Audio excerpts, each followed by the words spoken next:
Start ka sa base. Ang gusto sa client ay color. Assorted lang. Dili siya by color arrangement. Una, ito big sizes, size 12 para sa base. Diba? Ikot ni mo ha. Next is this one. Two big sizes, size 12.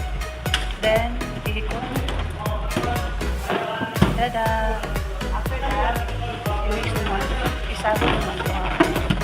Yan, to make a quad. Upat ka balon. Then, burot again.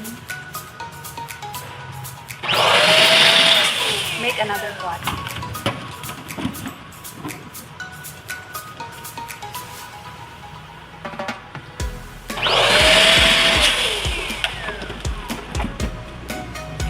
Tada! You already have one quad. Tapos, ikadwa nga quad. So, put them together. Pull out, i-pull nyo mo ni. Pull mo sa pikas para dali mag-ikot. Ihikot. Ihikot. Tada! Then, release. Then, kailangan mo doon ka.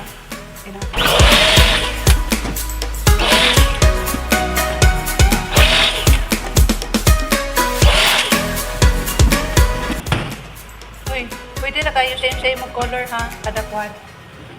So, ang isa ka quad same color. Dapat i-hikot ka na tapos. Then, hikot. Siya na lang po ito ha.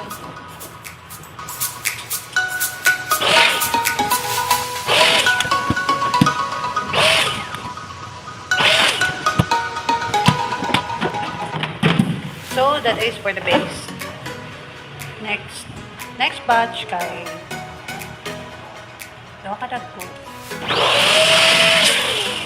Size 12 na buro.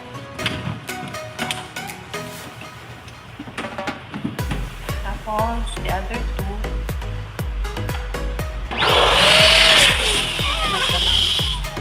See? Dagko and the little ones. So, di sila same size.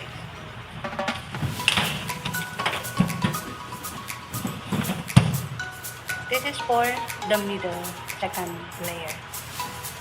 Kawag ka mag-click.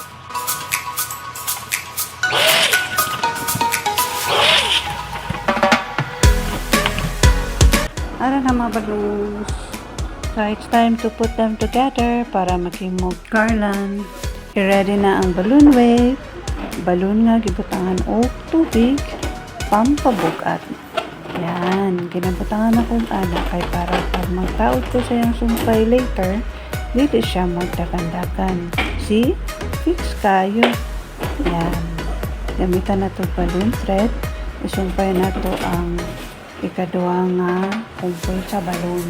Yan. And 3. Pwede na siya same color, alternate ang color. Yan. And after that, so second layer na tayo. Yung second layer. Ang gagmay ka daw uban. Then put them together. Ganyan. Nganong inana ang burot sa second layer. Kaya para, dili kayo siya dakutan ahon sa ibabaw.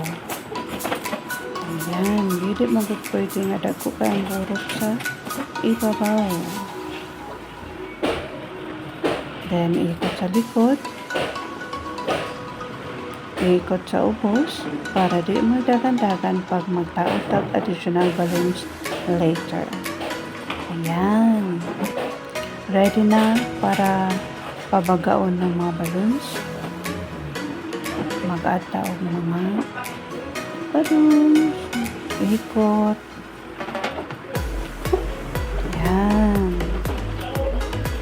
Ikaw na bahala arrange sa imong balloons. Basta, importante na itong first na garland. Saka kung magdungog-dungog. Kano po balak kung dagko ba yung idungog or katong naigagmay. Ganyan. Basta ang dapat dagko ang sa upos pagkamay padulong sa ibabaw. Dili pwede na dagko ang sa ibabaw. Yan, ganyan. And then, magdungag ng mga small balloons para mugwapa ang ato ang design. Ganyan.